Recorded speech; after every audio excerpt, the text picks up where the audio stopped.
Hey everyone. All right. So, Dio Magica. Cool little special deluxe edition set. I'm going to do this review as an edit on here. I'm going to talk about the first disc, and then there'll be a break, and then I'm going to talk about the second disc, and the booklet, and all that fun stuff. This is a concept album. This is a concept album that is technically part one of three. Dio had started working on parts 2 and 3 when he was going out on tour and doing the Heaven and Hell project. And unfortunately, Dio passed away of stomach cancer before being able to finish the albums. So we just got this part 1. This part 1 is not entirely a bad disc on its own. It has a good conclusion to it, tells the story, gets through, blah, blah, blah. It's open-ended, and based on what I read, specifically because Dio, it's a story from Evil's perspective, and Evil never really dies, so therefore it's still on here. Pandora, please, sweetie. Oh, my Lord. All right, ladies and gentlemen, Pandora is hell-bent on coming in and saying hello. So let's take our 5 seconds. Let's say hello. Hello, hello, hello, everybody. Hello. Okay, so this is Pandora. Pandora is the cat that usually is behind me in the videos. If you see a cat behind me laying on the couch, it is always Pandora. That's her spot. But she's going to stop bugging me now. All right. So let's get into the album itself here. All right.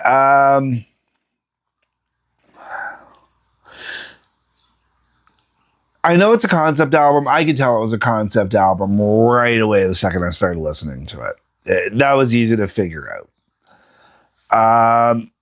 Following the story itself,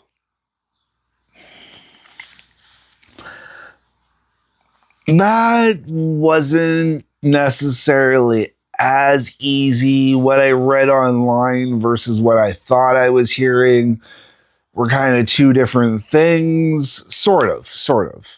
I actually thought this was kind of supposed to be a story more about a golem-like creature. Not golem. Golem-like creature. Not Golum. Not my precious. No, not my precious. As in, the Jewish golems, clay golem stories. I kind of thought this was more like that, but like almost with a sci-fi twist because of what they establish as electrical powers, I guess.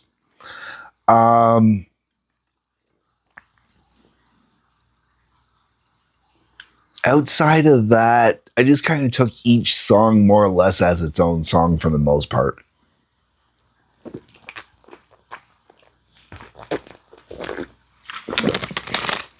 Sorry about that. Working out in the backyard, really dry. Okay, which I'll get to in a minute. All right, Discovery. First song on here, nice little short little bit, warms it up, kind of gives you a rough overview of what's coming up.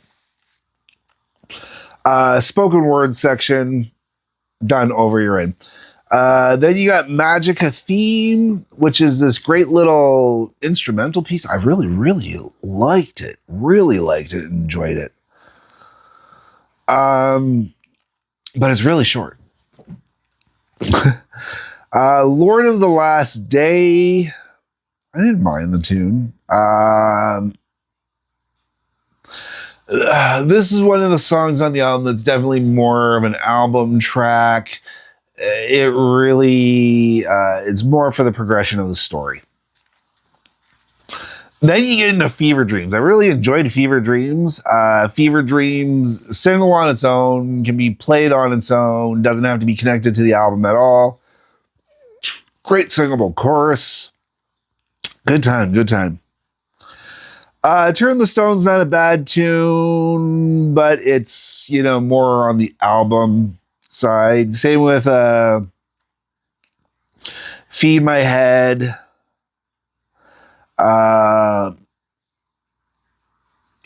Ariel and Chalice, they all kind of just, you're going through the album, it's flowing through, you're going from one track to the other. Nothing, like, they're all different kind of tracks, and they all, they're different from each other, but the way it just kind of flows with the story and whatnot, it just feels like going through one giant part of the story at this point.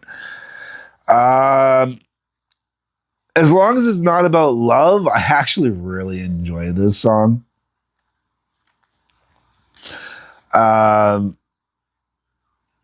This is another one where it works completely outside of the album as well. It works obviously within the album, but completely could have been done outside of the album, no problem, as its own individual song. Losing My Insanity, another one, easily could have been done outside of the album as well. Another one had a great chorus in it. Then you hit Otherworld, which is decent enough.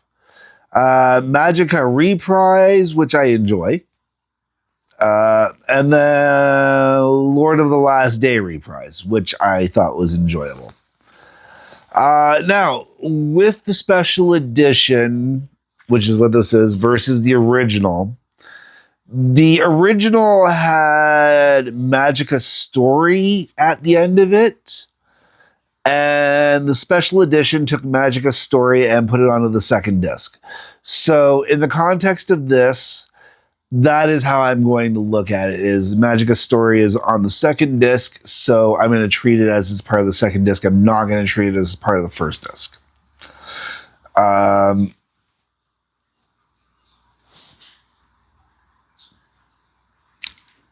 I enjoy this album while I'm listening to it. I think this is a great album while I'm listening to it.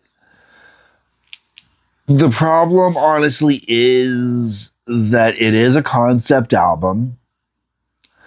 And it's a concept album where you're meant to sit down and listen to it. Before doing this review, I honestly have listened to this album a solid 20, possibly 30 times. You're gonna start seeing a lot more video footage of me working out in my backyard. Because I want to get this posted up online, and I want you to be able to see the work I'm doing out in my backyard. So you're going to start seeing a lot more of that coming up. And that work that you're seeing, most of it is I'm listening to albums I'm reviewing. And because I have issues with sunstroke, I have to be careful how long I'm out in the sun for. So I do an album review at a time while I'm out there. And I've been out there a lot working on my backyard, listening to this album. And honestly, I don't think I'm going to listen to this album for quite a long time. But it's still better than a lot of other Dio albums. I like it better than Angry Machines. I like it better than a couple of them that were in the Dio set that I just, well, for you guys, it'll be I just reviewed. For me, it was weeks ago. The whole way around,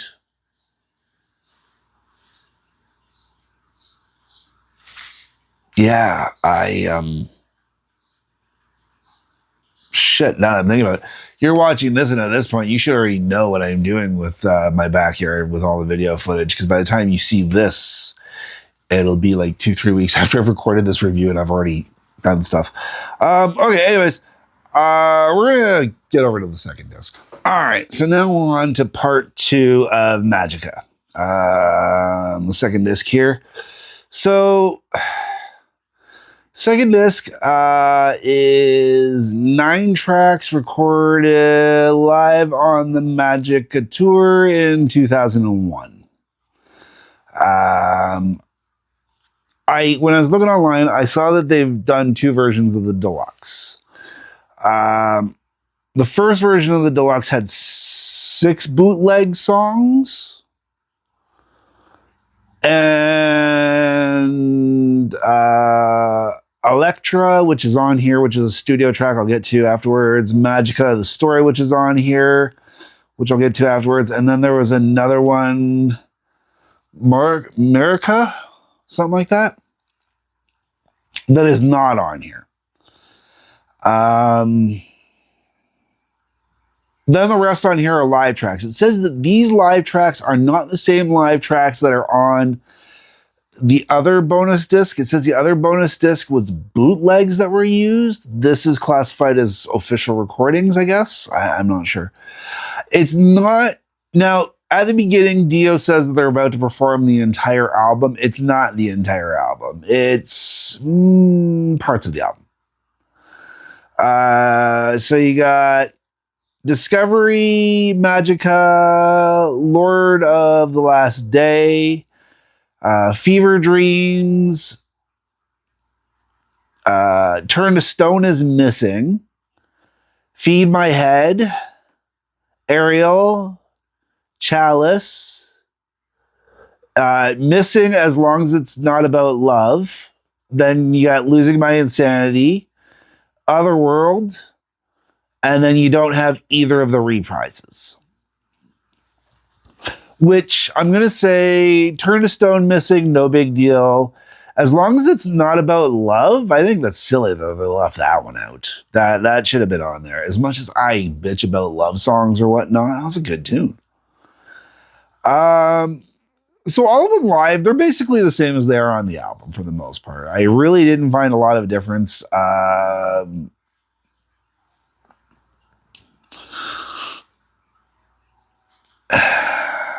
You can tell that these were not songs that the audience was overly well aware of. You know, some of them definitely would have known it. But when you listen to songs like Fever Dreams and Losing My Insanity, like there was no background singing at all. Like you couldn't hear the crowd getting in on it or anything, which, you know, is really kind of a shame and a letdown. I could have done without all the live tracks that are on here, but that being said, I am glad that all the live tracks on here are the ones from this album, and it's not just rehashing all the same live tracks that are rehashed on every tour. Because I've got a cool little booklet version. I'll get into this a little bit more in a second. I've got the Angry Machines booklet like this, and I've got the Master of the Moon like this. And on those, they've got the live disc as well. That's got a couple. One of them I don't even think has live tracks from the album itself. But most of them, it's the same Dio songs as always over and over again. Like I don't know how many versions I've got of Man of the Silver Mountain and Heaven and Hell. You know, like so many different bands performing these songs. Now, when we get on to the 2 additional tracks on here, Electra, which was the only song that they got even remotely close to completed for the follow-up Magica 2 and 3. So it was included on this bonus, and it was included on the original bonus as well. It definitely is a continuation of the same music, same style. If you were into Magica, chances are you'd like Electra. And, you know, it gives you a point in the direction of where they were going. It really, honestly, is a shame that Dio did not get a chance to finish the album. That's, you know, or albums, I should say. Then you got Magica Story. Magica Story was originally released on the album. I really would have to go back and check the time length on each one of these songs. So there are 13 tracks on here. And the Magica Story clocks in at just over 18 minutes. So, you know, the album itself would have to come in at under 50 to make it fit properly. Well, a little over 50, I guess, to make it fit properly. The Magica story, honestly, I listened to it once. I don't know if I'll ever listen to it again. It might have made an okay graphic novel, but the story itself, I really find.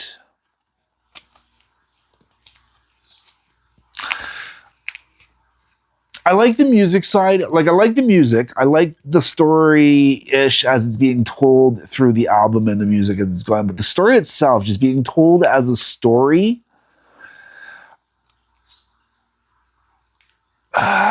it's cliche. It's repetitive. It's nothing special or different. Like, there's a bunch of Christ imagery in it.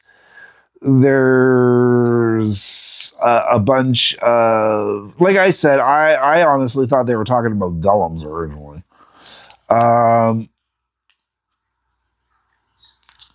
Sci-fi Christ, I guess that's how I want to put it. They have the whole story written out in this book, which is really cool. The downside is it's so hard to read. They really did bad job planning this out, especially down here towards the bottom. Like, you'd really struggle out to read that. You could do it on a vinyl maybe, but I really do like the inside. The artwork's really cool. You know, let's see here. Trying to do this without busting the binding. That one's pretty cool. You know, there's artwork throughout all the pages. And it really is nice artwork, and it really is cool. And it's a well put together package. I bought it used, and I spent about the same amount for it used, maybe a couple bucks less than I spent on Master of the Moon and Angry Machines in this style. And of the three albums, I'd have to go back and listen to Master of the Moon, but I think Master of the Moon might still be my favorite of the three. But at this point, I only have one more Dio album to go, Killing the Dragons, which I got to keep an eye out for, see if I can get my hands on. And once that's it, I'll be done everything Dio, because Dio's gone, right? Yeah, so let me know what you guys think. I know that I'm kind of being a little hard on this album, harder than I should be on this album for the amount that I've listened to it. I think I'm gonna have to do a thing on Dio here at the end once I get the last album, because I really have such mixed feelings and emotions when it comes to Dio. Anyways, folks, I'm gonna leave this one here. Let me know what you think down below in the comment section. That's what it's for. On your way down there, if you could hit the like button, subscribe button, bell for notifications, really appreciate it. A couple links worth checking out. Otherwise, folks, peace, love, take care.